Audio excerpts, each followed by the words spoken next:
രക്ഷിക്ക്. ഇതാണ് എന്റെ കുടുംബം, എന്റെ സന്തോഷം. ചട്ടമ്പി പാറു ഇന്നു മുതൽ എല്ലാ ദിവസവും രാത്രി 7:30 നമ്മുടെ സ്വന്തം സൂര്യ ടിവിയിൽ.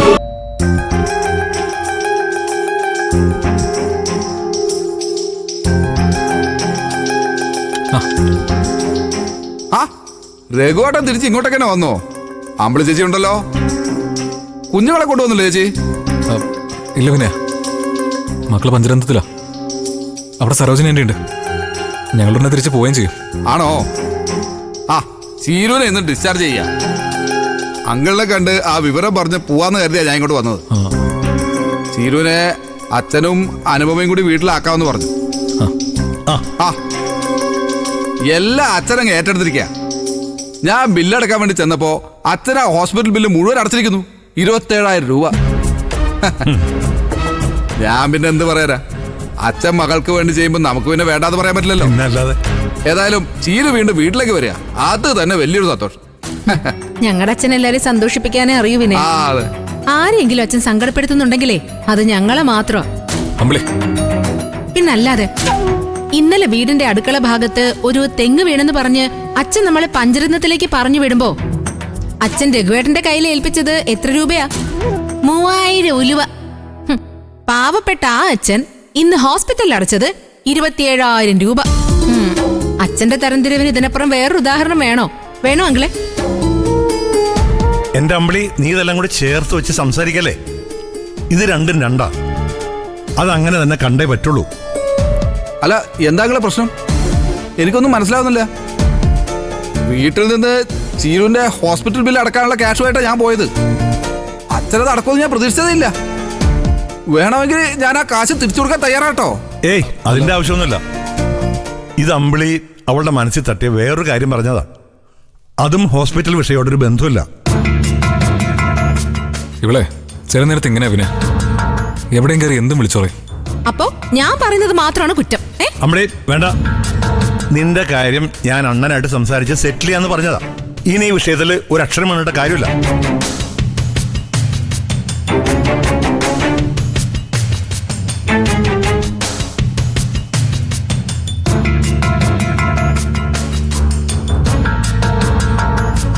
ആർച്ചമോളെയും ഭദ്രമോളെയും നിങ്ങൾ പഞ്ചരത്നത്തിലേക്ക് തിരിച്ചു കൊണ്ടുപോയില്ലായിരുന്നെങ്കിൽ ഇന്ന് ഞാൻ അവരെ വീട്ടിലേക്ക് കൊണ്ടുപോയേനെ.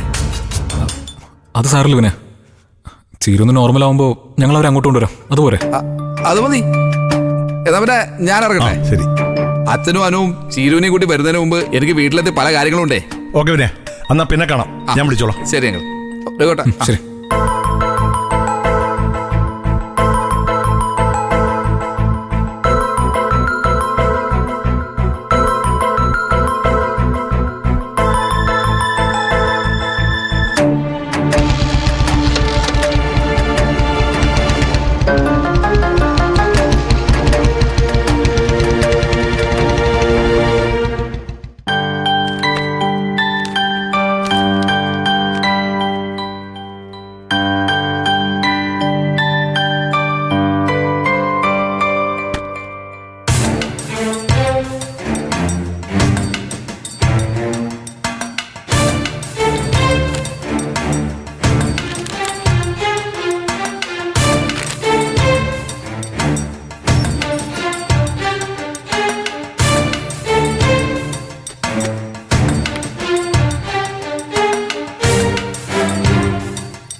എന്താ ശബരേട്ട വല്ലാണ്ടിരിക്കുന്ന?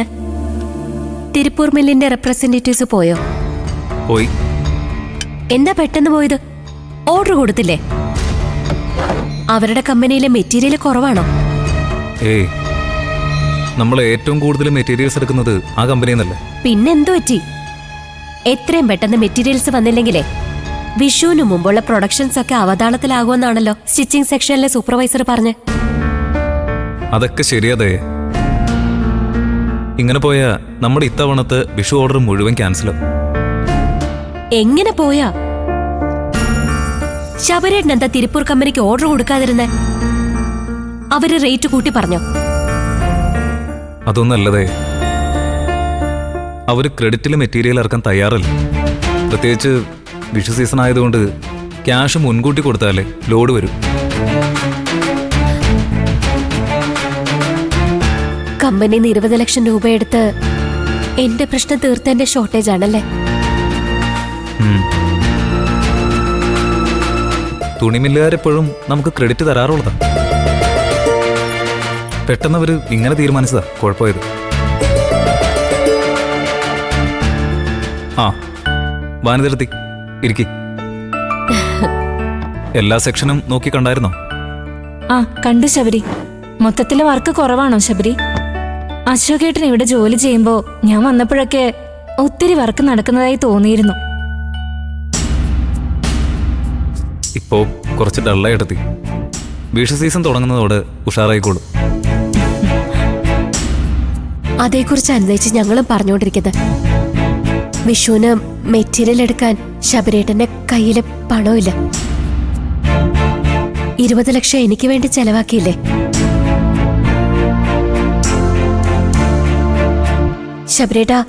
ശബരേട്ടൻ അന്നാ പണം കമ്പനിയിൽ നിന്ന് എടുത്തത് ഇൻഷുറൻസ് കമ്പനിയിൽ നിന്ന് എന്റെ അക്കൗണ്ടിലേക്ക് വരുന്ന പണം ശബരേട്ടൻ എടുത്തോളാം എന്നുള്ള തീരുമാനത്തിലല്ലേ? അതെ, പക്ഷെ അതെടുക്കാൻ എന്റെ മനസ്സ് അനുവദിക്കുന്നില്ലതേ. അത് ശബരേട്ടൻ ഇൻഷുറൻസ് തുകയാണെന്ന് ചിന്തിക്കുന്നത് കൊണ്ടാ.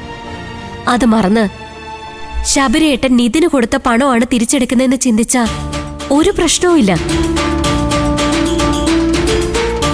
അതെ ശബരി, 20 ലക്ഷം രൂപ പെട്ടെന്ന് എങ്ങനെ ഉണ്ടാക്കാനാ? ഈ കമ്പനിയുടെ നിലനിൽപ്പ് ഓർത്തെങ്കിലും ശബരി ആ പണം എടുക്കുന്നതാ നല്ലത്.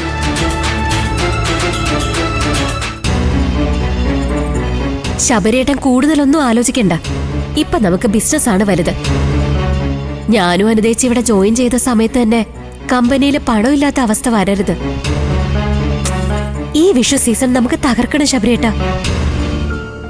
ഇപ്പൊ തന്നെ ദയം കൂട്ടി ബാങ്കിൽ പോയി ക്യാഷ് എടുത്തിട്ട് വാ ശബരി.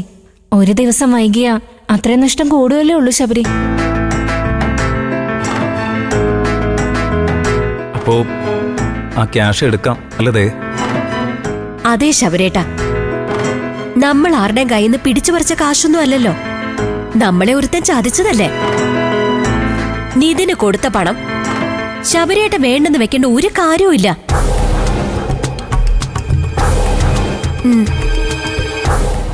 ശരി, എന്നാ പിന്നെ നമുക്ക് പോയി അതെടുക്കാം. വേറെ വഴിയില്ലല്ലോ.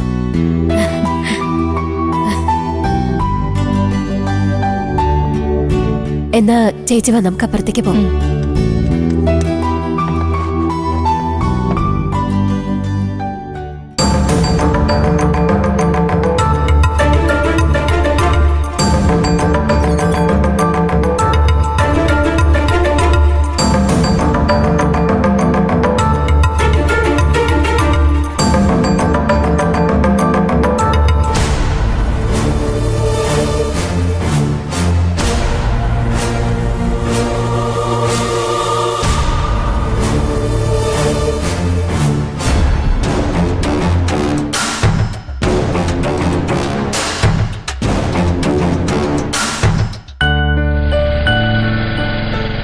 ജീവൻ പറഞ്ഞത് കറക്റ്റാ.